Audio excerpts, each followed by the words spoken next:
İslam'la X-Max'e dalıyoruz. Seni bekledim bir üzerinden geçerim diye. Bayağı bir beklettik abi. Bayramdan önce aslında konuşmuştuk. Olsun.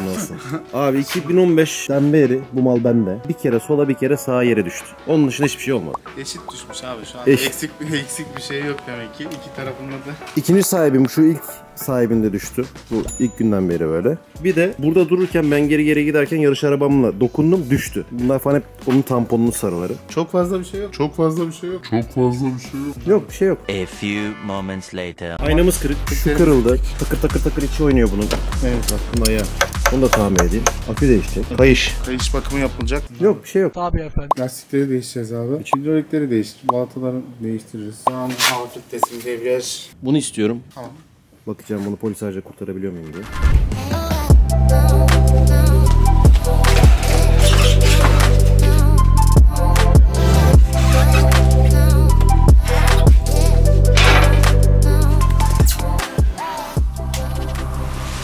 Geldik Motostil'e. Yalan yok. Bu kadar güzel mekan beklemiyordum. Yani bu amaca yönelik böyle güzel bir atölye beklemiyordum. Gel gör bak şimdi. Biz gerçi zaten tanıştık. Denizhan Bey buranın sahibi. Burada tabii burada birkaç işletme var farklı alanlarda ama biz bugün size Motostil'den bahsedeceğiz. Benim canciğer arkadaşım Demir Çinik. Daha önce onun biz espinararını yapmıştık. Dedim ki ben hani motoru dağıtıyorum. Sonra güzel bir boya yaptırayım. Sonra dedi ki bana ya Dodi sen bunu boya yaptırıyorsun ama bu Momo Design eski boyasına geri dönmeyecek. Tamam dedim o zaman bunu kaplatayım. Ve ben kaplatma da yaptırmak istemiyorum açıkçası.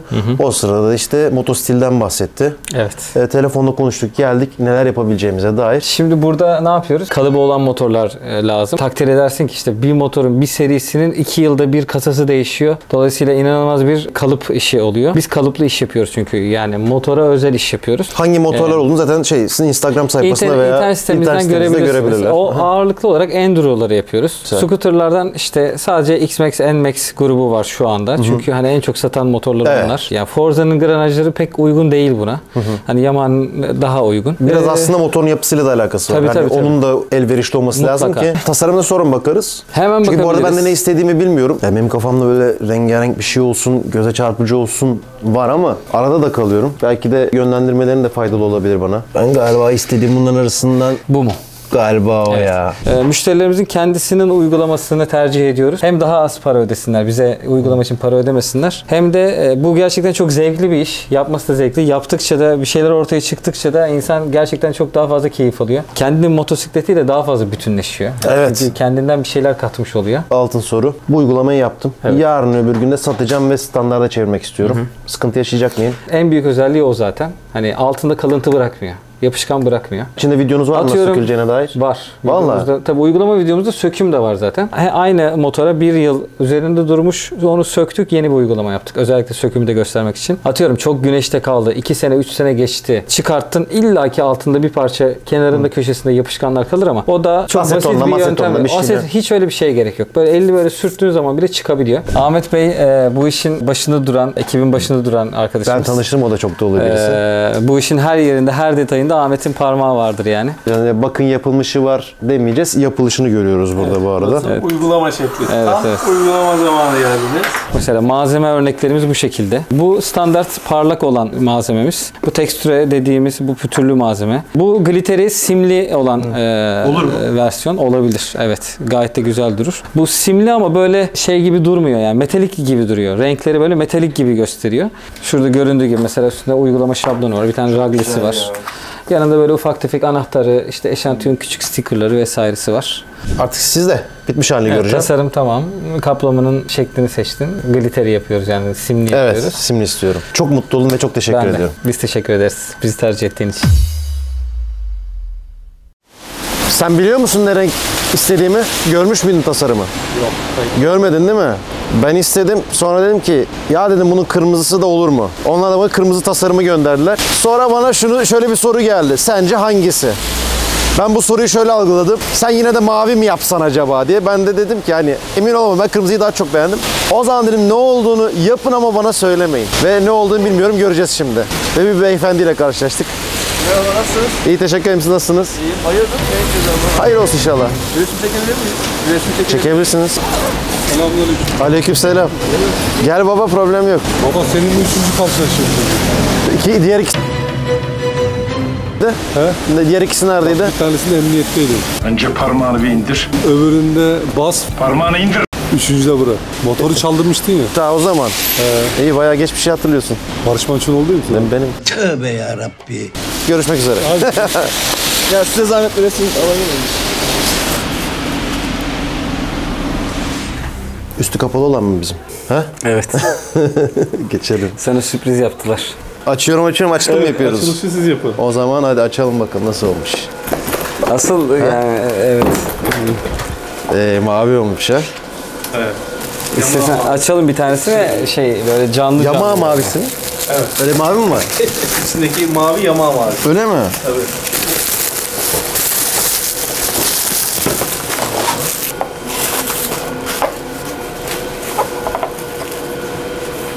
Nasıl? Keyifli olmuş. Sim fark etmiştim. Tabii sim, evet. İyi ki simli yapmışız. Sıfır Bunu tereddüt. şimdi böyle parça parça çok bir şey anlamayacaksın. Bütünü görmen lazım. Bütünü görünce başka bir şey olacak herhalde. Ama dediğin gibi motorun gibi olacak yani. Yeni bir motorun varmış gibi olacak.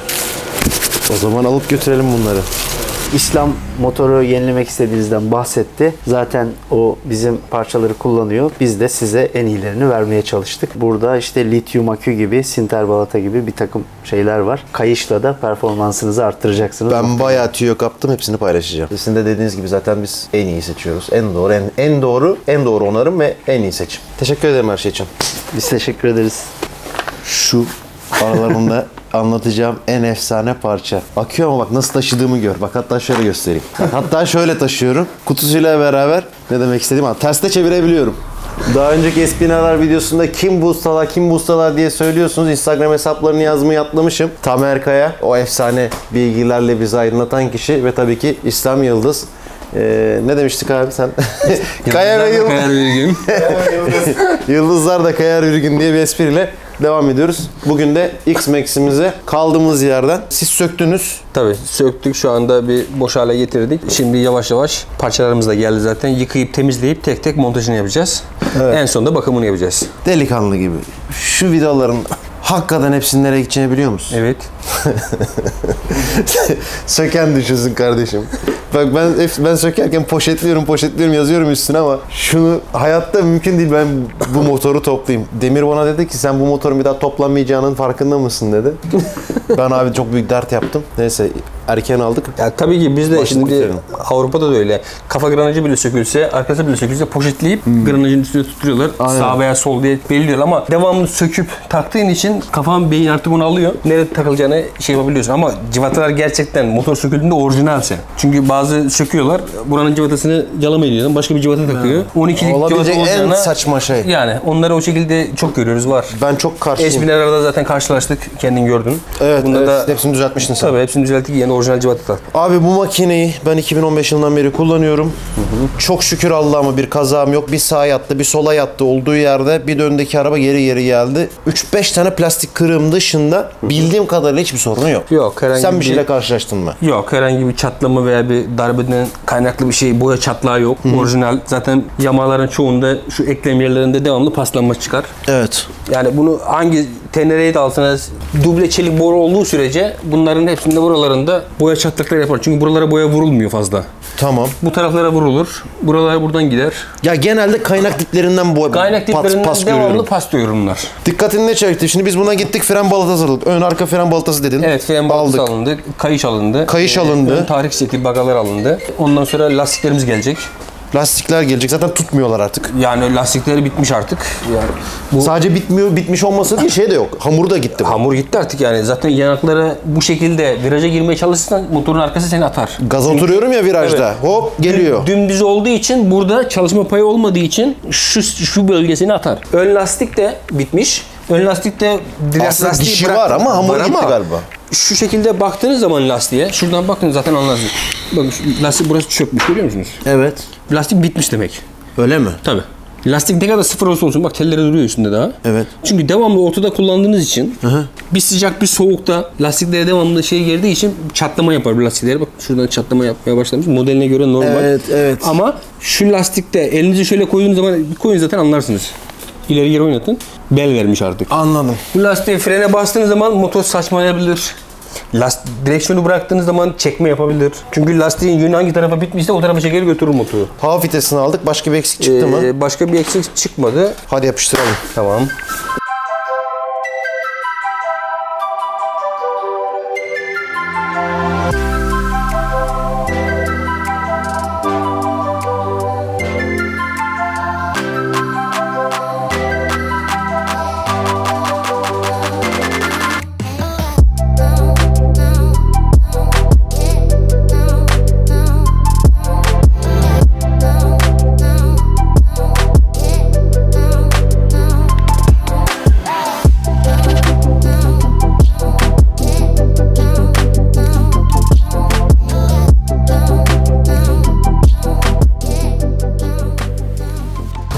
Şimdi bu BS batarya. Evet. Bu. Bunu çıkarttık. Şimdi tartmaya gideceğiz. Orijinali bu. Şu üstüne geçen. Değiştirmişler çünkü onu. Orijinal Bu onun yavrusu gibi duruyor. Ağırlıkların farklılıklarını ölçmeye gideceğim. Şimdi diyor ki mesela diyor motoru diyor uzun süre kullanmayacaksın. Eski tip akülerde 2 ay çalıştırmadın düşüyor. Ama mesela lityum batarya taktığın zaman 4 ay 5 ay bile çalıştırmasan bunun deşarj süresi çok daha uzun ve şarj olma süresi de daha kısa. Ayrıca gerekirse mesela custom bir iş yapıyorsunuz. Bunun ters montaj yapabiliyorsunuz, yan montaj yapabiliyorsunuz. Hatta crossçular galiba o yüzden bunu tercih ediyor dedi değil mi? Cross'ların çoğunda lityum akü olarak çıkıyor artık. Gidip şunu bir bakkal ölçüp gelelim hemen ya. Merak ettim farkını. Antidepresan sen olmadan ben asla yaşayamam. Kesmiyor ne ilaç ne antidepresan. Abi kolay gelsin. Abi bir tartıyı kullanma şansınız olur mu? Gözüküyordur herhalde orada. Gözükür abi. Kağıt koysak da kirletmese. Ne geliyor? Tam 4 kilo. Tam tamına. 826 gram. Yani 5'te biri. 40 evet tam 5'te biri ağırlığında ama 2 katı gücünde. Test yapalım bakalım bilecek mi? Hadi kaç kilo söyle bakalım. 3'ü geçik. Kaçı geçik değil? 4'ü de geçik değil. 4'ü geçik değil diyorsun. Değildir. Değildir diyorsun. Değildir. Tamam buna kaç diyorsun? Bu da yarım kilo ancak vardır yoktur. Tam tamına 4000 gram. 800 küsür. 900 yok. 800 kaçtı? 826. 826 gram abi.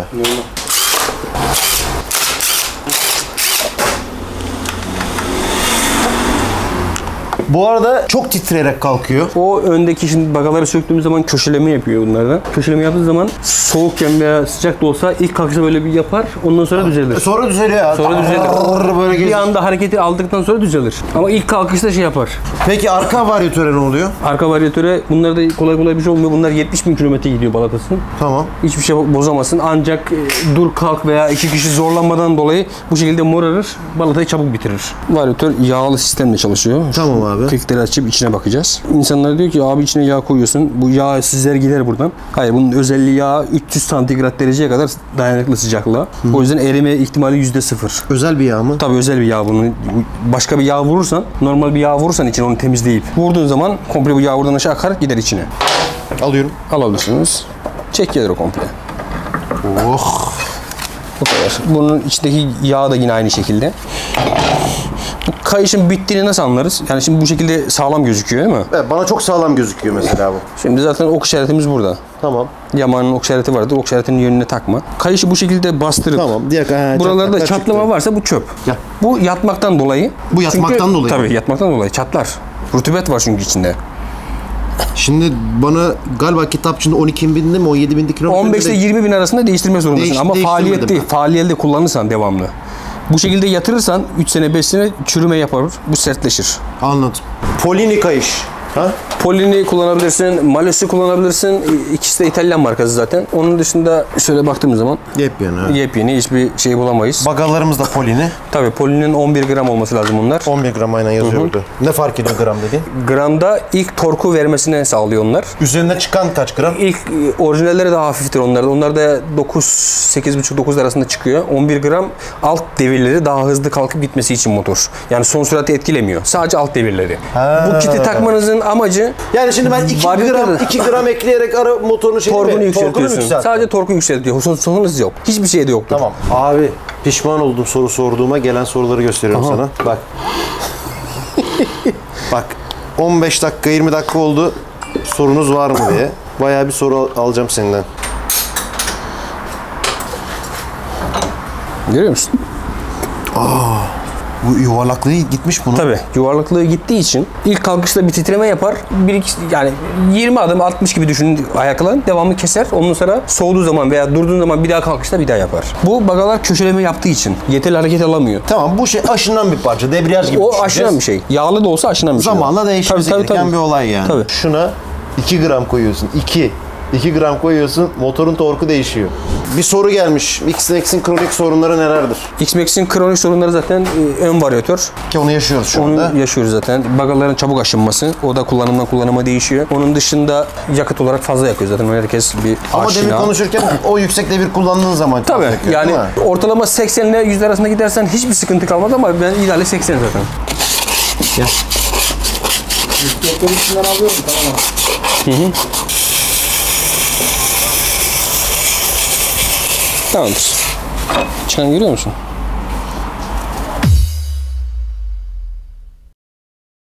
Motora CC yükseltmesi yapılabiliyor mu? Böyle klasik bir sorular var. Evet var. Yapılabiliyor. Üstündeki motorun CC'si mi yükseliyor, motoru mu değiştiriyorsun? Üstündeki CC'yi değiştiriyor. Silindir hacmiyle oynayabiliyor. Varyatonik ne işe yarar? Ve bakımları nasıl yapılır? Varyatonik ne? Ön varyatörü diyor işte. Taktığımız bagaları. Onda da varyatonik mi? Varyatonik diye. Herkes bir terim kullanıyor. Normalde baga diye geçiyor. Biz tarih seti söylüyoruz. Onu zaten bu videoda izliyorsun şu anda. Aynen. Motora turbo takılır mı? Takılır, ben söyleyeyim. Takılıyor. Peki bu tip motora takılır mı? Takılıyor tabii ki. Allah'ını seviyorsun. Bizde şu anda arkadaşımda şey var. MSX 125 var. Atmosferik turbo var üstünde şu anda.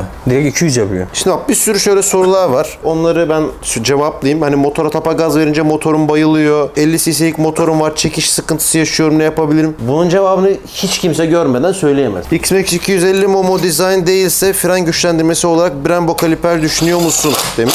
Hayır. EBC balataya geçiyorum onun yerine. Evet, bu arada balatalardan bahsedeyim. İki tip balatamız var burada. EBC'nin Sinter önlere kullanacağımız, arkaya da karbon serisi. Niye diye sordum ben. Neden ikisini aynı kullanmıyoruz, etmiyoruz? Şey dedi ki Vedat Bey, Limbit Parts'taki, yanlışım varsa siz yöneltirsiniz. Zaten otomobillerde de motorlarda da frenlemenin %60'ını 70'ini ön tekerlek yapıyor. Evet. Dolayısıyla en fazla yük oraya biniyor. Ve Sinter'de ısıya daha dayanıklı bir balata. Evet. Fakat arka için ona öyle bir şeye ihtiyacımız yok. 50-80 cc scooter'a 2 veya 3 tırnak buji taksam, yani standart yerine performans etkilenir mi? Etkilemez.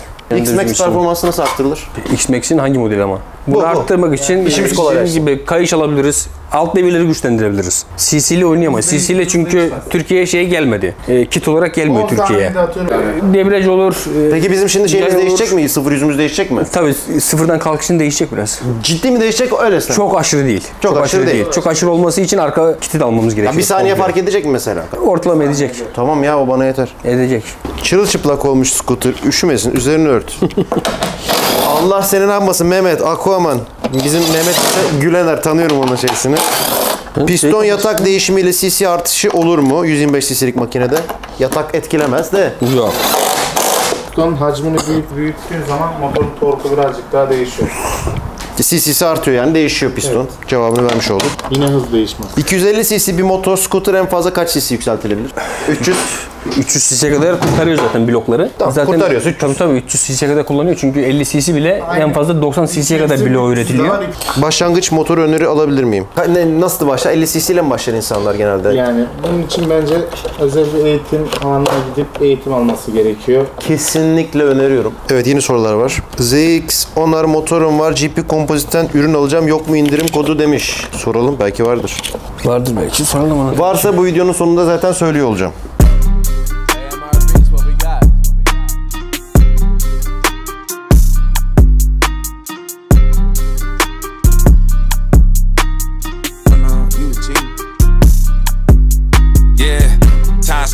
I whittled them down, sticking to them by sticking around. The gang online, Iwo Jima got one flag and it's sticking the ground, setting up shop.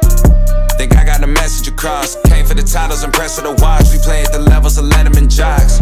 Pins on the jacket, the man's abundant. The point of the road was banned and rugged. Hushing, I'm plotting on pants in London. The products are not being scared of some judgment. Gotta stay in the cut you off if you ain't making the cut. Couldn't tell you who the hell is behind us. You start to forget when you stay in the front of us up. And it's up for grabs, no remorse of who I'm taking it from. Numbers I give on my scoreboard is the only form of us staying in touch, that's saying enough.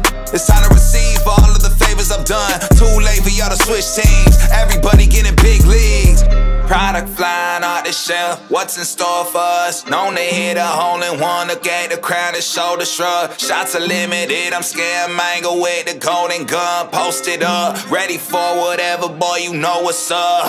Time's close, I whittled them down. Sticking to them by sticking around. The gang online, Iwo Jima got one flag and it's sticking the ground. Setting up shop, think I got the message across. Came for the titles, impressed with the watch. We play at the levels of Letterman Jazz.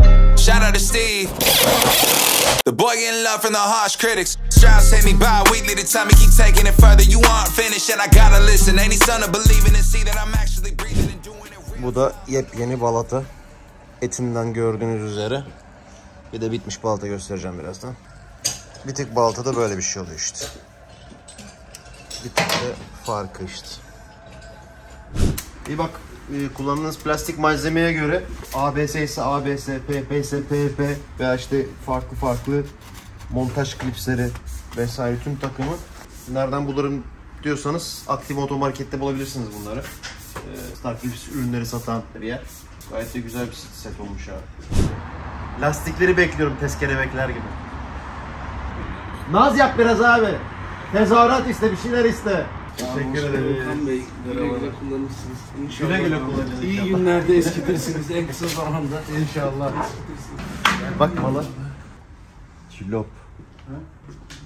Düzce'de fabrikada üretiliyor anlaştık fabrikasında. Yani birçok ülkeye gönderiyoruz. Hamuru nasıl peki genele göre? Sen kullandıktan sonra yorumunu alırız yani, merak ediyorum. Hani Türkiye'de ilk lastik üreten firmayız. Sadece şey yok. Motosiklet, bisiklet, scooter, el arabası, traktör, dozer, iş makinesi, romork, klasik araba, birçok farklı lastiği üretiyoruz. Bu sistemi Superbike ve motosiklette kullanıyorlar. Bana çok ilkel geliyor. En şeysi bu.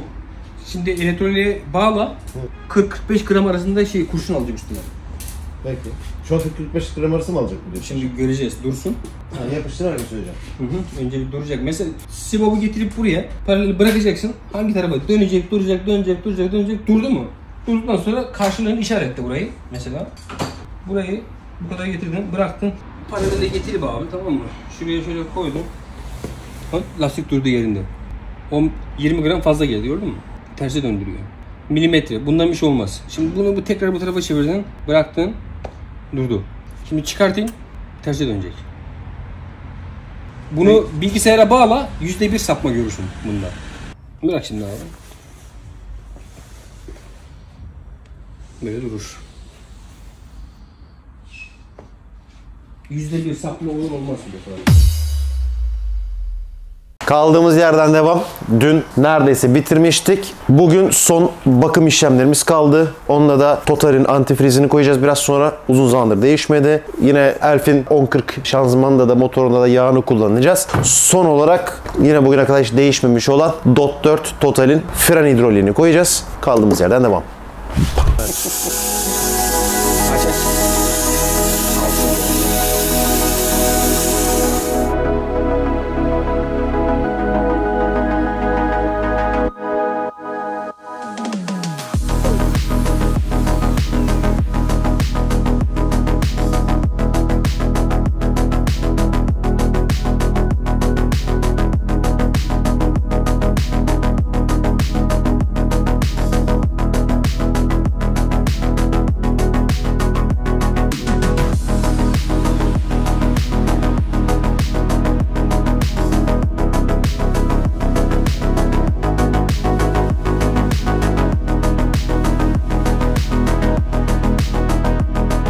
Hadi bakalım, marşı basıyoruz bakımdan sonra.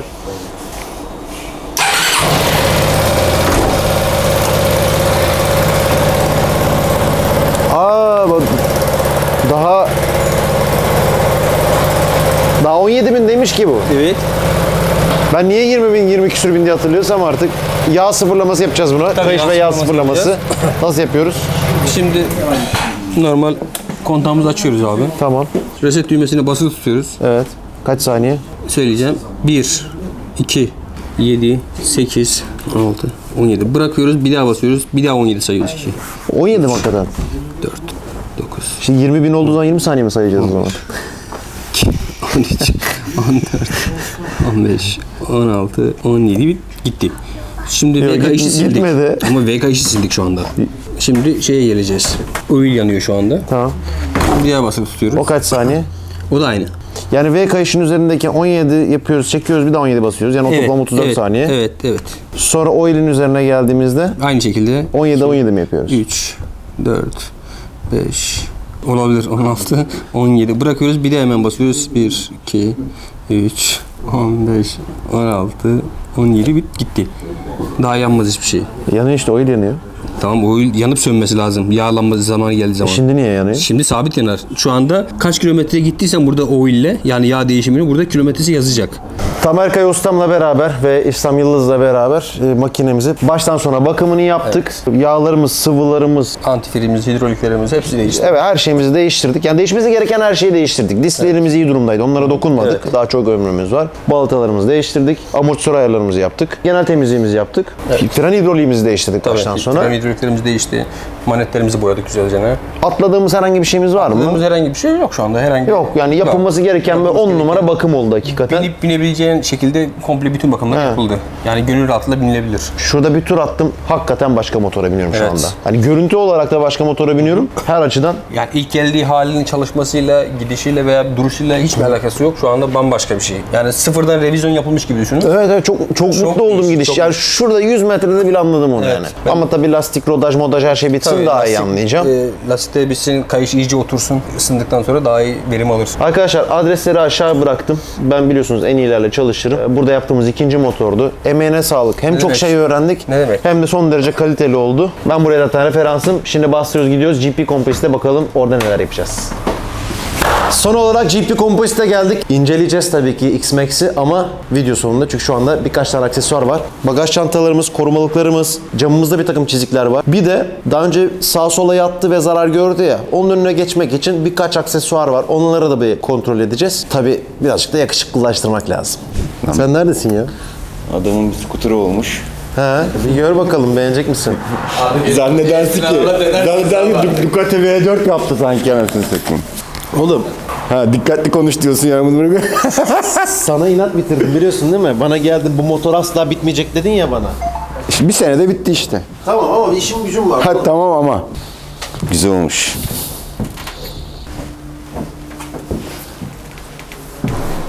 Videonun başında bahsetmiştim, Demir. Geldi gibi. Enerji kattı bize. Muhteşem gülüşü. Ben polisajı kurtarır diye düşünüyordum bunu ama pek çok biraz derinmiş. Çizikler olduğu için. Evet. Ha, tabii ki bu çok daha havalı duruyor. Yalan yok. Ama şu arkadaki görüntüyü, kötü bir görüntü yok mu orada? Yani işte ikimiz görülmesini istiyor mesela, telefon vesaire gibi. Yo, bence güzel duruyor. Yani şu parça güzel bir parça olduğu için benim hoşuma gitti. Bence tamamdır bu ya. En çok bunu merak ediyorum. Hem hafif hem etli. Tabii. Bir kilosu da yok yani. Beğendim. Bu şekilde olacak. Yok, net beğendim. Yapıştır abi. Çok favorim oldu. Bir de bunu merak ediyorum. Çok kaba saba duruyor ama. Yani görüntüsünden hafif. Değil mi? Görüntüsünden hafif. Bir şey diyeyim mi? Yani nasıl duracağı şu an umurumda değil. Çanta o kadar güzel ki. Sırf şu çanta dursun ister insan yani. Öf. Bu şey mi? Tamamen GP Composite tasarımı mı? Tabii. Ne diyorsun ya? Hı-hı. Oğlum her şeyi çok iyi bunun. Nasıl durduğunun pek bir önemi kalmadı yani. Oğlum kalite akıyor, şunlara falan baksana. İçi de bu şekilde. Bunlar çıt duruyor. Hep su testleri bunun falan. Bunun bir büyüğü kaç litre abi? 57. 30'dan 50'ye mi geçiyor? 37 bu. 37'den 57'ye geçiyor. Bir de onun da büyüğü var. 47 yok mu? 47 yok. Bir bakalım. Tamam abi. Sen bakalım yani. Şu anda bu güzel duruyor yani. Gerçekten yani küçük koymanın anlamı yok dediğin gibi. Yani koyacaksan ya bunu koyacaksın. Ya da hiç koymayacağım. Ya da hiç koymayacağız, evet. Kötü durmadı bu arada.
X-Max'in baştan sona bakımlarını yaptık. Kozmetiğine birazcık çeki düzen verdik. Gittik Motostil'e. Güzel bir tasarım seçtik. Ardından geldik. GP Composite'te bir kere kesinlikle çok beğendiğim, favorim olan şu bacak koruması, motor korumalarını yaptırdık. Zaten X-Max alanlar ilk yaptığı şeylermiş. Aksesuarlarımızı taktık. Bagajımızı koyduk. Ve tabii bir takım hiç alışık olmadığım aksesuarlar var. İşte elciklerinin orada rüzgara karşı korumalar olsun.